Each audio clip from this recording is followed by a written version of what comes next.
आप सबका भगवती चैनल में स्वागत है। आज हम आप लोगों को श्रीमद् भागवत महापुराण का प्रथम स्कंद का 13वां अध्याय हिंदी में सुना रही हूँ। श्री राधा कृष्णाभयाम नमः। श्री कृष्णाय वयम नमः। ओम नमो भगवते वासुदेवाय। विदुर जी के उपदेश से धृतराष्ट्र और गांधारी का वन में जाना। सूत जी कहते हैं, विदुर जी तीर्थ यात्रा में महर्षि मैत्रेय से आत्मा का ज्ञान प्राप्त करके हस्तिनापुर लौट आए। उन्हें जो कुछ जानने की इच्छा थी वह पूर्ण हो गई थी। विदुर जी ने मैत्रेय ऋषि से जितने प्रश्न किए थे उनका उत्तर सुनने के पहले ही श्री कृष्ण में अनन्य भक्ति हो जाने के कारण वे उत्तर सुनने से उपराम हो गए। सौनक जी अपने चाचा विदुर जी को आया देख धर्मराज युधिष्ठिर, उनके चारों भाई धृतराष्ट्र, युयुत्सु, संजय, कृपाचार्य, कुंती, गांधारी, द्रौपदी, सुभद्रा, उत्तरा, कृपी तथा पांडव परिवार के सभी अन्य नर नारी और अपने पुत्रों सहित दूसरी स्त्रियां सबके सब बड़ी प्रसन्नता से मानो मृत शरीर में प्राण आ गया हो ऐसा अनुभव करते हुए उनकी आगवानी के लिए सामने गए।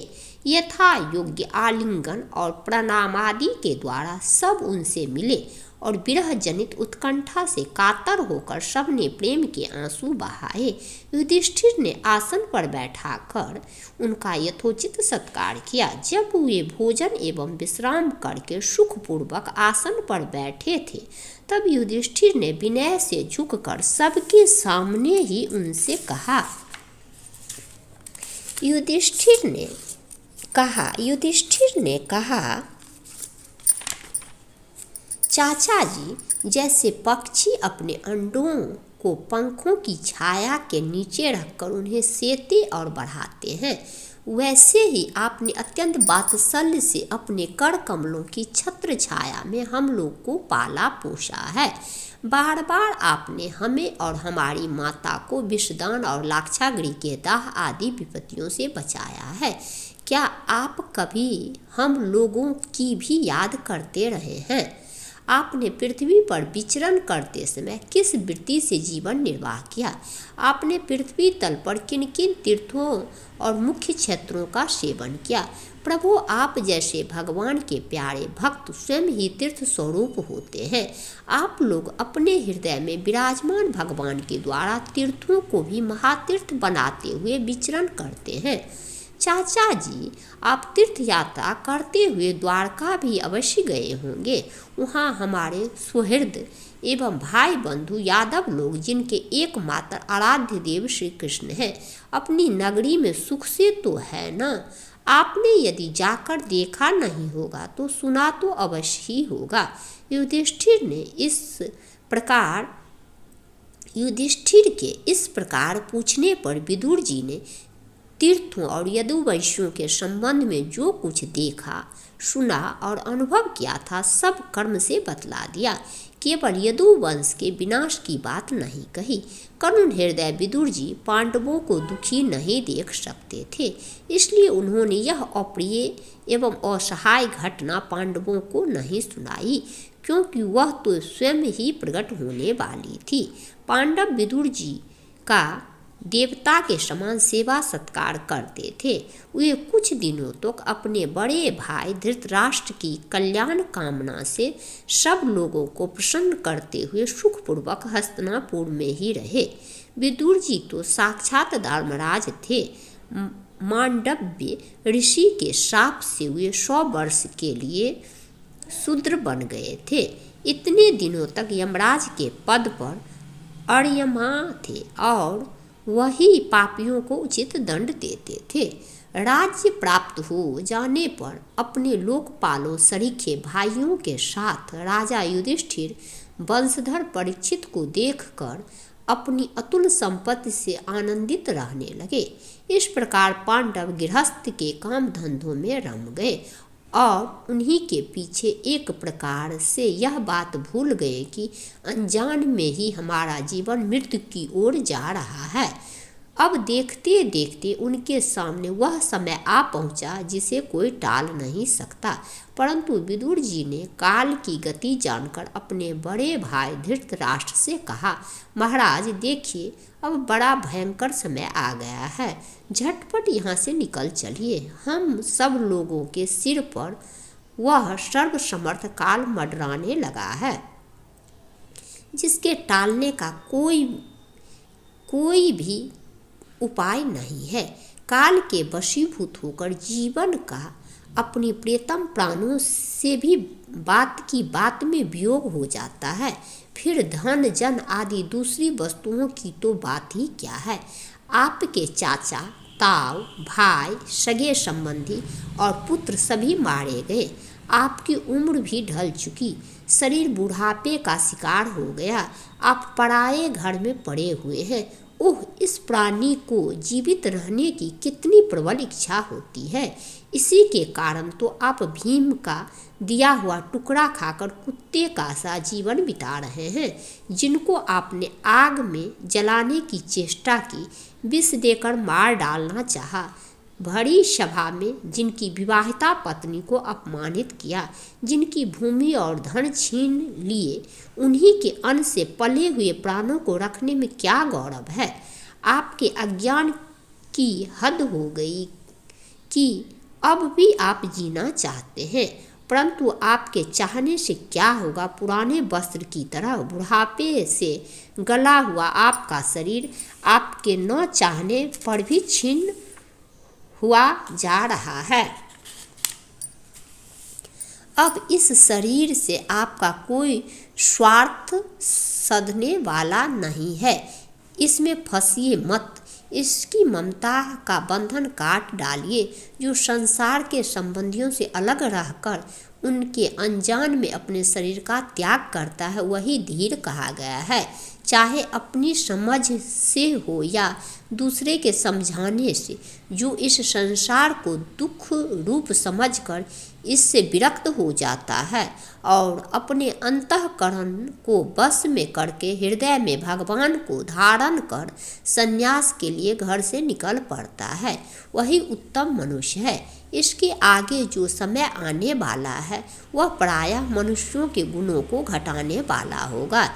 इसलिए आप अपने कुटुंबियों से छिपकर उत्तराखंड में चले जाइए। जब छोटे भाई विदुर ने अंधे राजा धृतराष्ट्र को इस प्रकार समझाया, तब उनकी प्रज्ञा के नेत्र खुल गए। वे भाई बंधुओं के सुदृढ़ स्नेह पासों को काटकर अपने छोटे भाई विदुर के दिखलाए हुए मार्ग से निकल पड़े। जब परम पतिव्रता सुबल नंदिनी गांधारी ने देखा कि मेरे पतिदेव तो उस हिमालय की यात्रा कर रहे हैं जो सन्यासियों को वैसा ही सुख देता है जैसा वीर पुरुषों को लड़ाई के मैदान में अपने शत्रुओं के द्वारा किए हुए नियोजित प्रहार से होता है, तब वे भी उनके पीछे पीछे चल पड़ी। अजात शत्रु युधिष्ठिर ने प्रातःकाल संध्या बंदन तथा अग्निहोत्र करके ब्राह्मणों को नमस्कार किया और उन्हें तिल, गौ, भूमि और सुवर्ण का दान दिया। इसके बाद जब वे गुरुजनों की चरण वंदना के लिए राजमहल में गए, तब उन्हें धृतराष्ट्र, विदुर तथा गांधारी के दर्शन नहीं हुए। युधिष्ठिर ने उद्विग्न चित्त होकर वहीं बैठे हुए संजय से पूछा, संजय, मेरे हुए वृद्ध और नेत्रहीन पिता धृतराष्ट्र कहाँ हैं? पुत्र शोक से पीड़ित दुखिया माता गांधारी और मेरे परम हितैषी चाचा विदुर जी कहाँ चले गए? ताऊ जी अपने पुत्रों और बंधु बांधवों के मारे जाने से दुखी थे। मैं बड़ा मंद बुद्धि हूँ, कहीं मुझसे किसी अपराध की आशंका करके वे माता गांधारी सहित गंगा जी में तो नहीं कूद पड़े। जब हमारे पिता पांडु की मृत्यु हो गई थी और हम लोग नन्हे नन्हे बच्चे थे, तब इन्हीं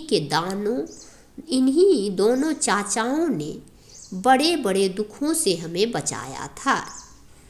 वे हम पर बड़ा ही प्रेम रखते थे। हाय, वे यहाँ से कहाँ चले गए? सूत जी कहते हैं, संजय अपने स्वामी धृतराष्ट्र को न पाकर कृपा और स्नेह की विकलता से अत्यंत पीड़ित और विरहातुर हो रहे थे। वे युधिष्ठिर को कुछ उत्तर न दे सके। पर धीरे धीरे बुद्धि के द्वारा उन्होंने अपने चित्त को स्थिर किया, हाथों से आंखों के आंसू पोंछे और अपने स्वामी धृतराष्ट्र के चरणों का स्मरण करते हुए युधिष्ठिर से कहा। संजय बोले, कुल नंदन, मुझे आपके दोनों चाचा और गांधारी के संकल्प का कुछ भी पता नहीं है। महाबाहो, मुझे तो उन महात्माओं ने ठग लिया। संजय इस प्रकार कह ही रहे थे कि तंबरू के साथ देवर्षि नारद जी वहां आ पहुंचे। महाराज युधिष्ठिर ने भाइयों से उठकर उन्हें प्रणाम किया और उनका सम्मान करते हुए बोले। युधिष्ठिर ने कहा, भगवान, मुझे अपने दोनों चाचाओं का पता नहीं लग रहा है। न जाने वे दोनों और पुत्र शोक से व्याकुल तपस्विनी माता गांधारी यहाँ से कहाँ चले गए। भगवान, अपार समुद्र में कर्णधार के समान आप ही हमारे पारदर्शक हैं। जब भगवान के परम भक्त भगवान में देवर्षि नारद ने कहा, धर्मराज, तुम किसी के लिए शोक मत करो, क्योंकि यह सारा जगत ईश्वर के वश में है।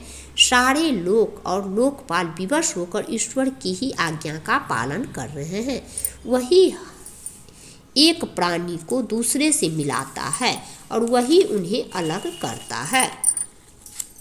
जैसे बैल बड़ी रस्सी से बंधे और छोटी रस्सी से नथे रहकर अपने स्वामी का भार ढोते हैं, उसी प्रकार मनुष्य भी वर्णाश्रमादि अनेक प्रकार के नामों से वेदरूप रस्सी में बंधकर ईश्वर की ही आज्ञा का अनुसरण करते हैं। जैसे संसार में खिलाड़ी की इच्छा से ही खिलौना का संयोग और वियोग होता है, वैसे ही भगवान की इच्छा से ही मनुष्यों का मिलना बिछुड़ना होता है। तुम लोगों को जीव रूप से नित्य मानो या देह रूप से अनित्य, अथवा जड़ रूप से अनित्य और चेतन रूप से नित्य, अथवा शुद्ध ब्रह्म रूप में नित्य अनित्य कुछ भी न मानो। किसी भी अवस्था में मोहजन्य आसक्ति से शक्ति के अतिरिक्त वे शोक करने योग्य नहीं है। इसलिए धर्मराज, वे दीन दुखी चाचा चाची असहाय अवस्था में मेरे बिना कैसे रहेंगे। इस अज्ञान जन्य मन की विकलता को छोड़ दो। यह पांच भौतिक शरीर काल कर्म और गुणों के बस में है। अजगर के मुंह में पड़े हुए पुरुष के समान यह पराधीन शरीर दूसरों की रक्षा ही क्या कर सकता है। हाथ बालों के बिना हाथ वाले, चार पैर वाले पशुओं के बिना पैर वाले, और उनमें भी बड़े जीवों के छोटे जीव आहार हैं। इस प्रकार एक जीव दूसरे जीव के जीवन का कारण हो रहा है। इन समस्त रूपों में जीवों के बाहर और भीतर वही एक स्वयं प्रकाश भगवान, जो संपूर्ण आत्माओं के आत्मा है, माया के द्वारा अनेकों प्रकार से प्रकट हो रहे हैं। तुम केवल उन्हीं को देखो। महाराज, समस्त प्राणियों को जीवन दान देने वाले वे ही भगवान इस समय इस पृथ्वी तल पर देवद्रोहियों का नाश करने के लिए काल रूप से अवतीर्ण हुए हैं।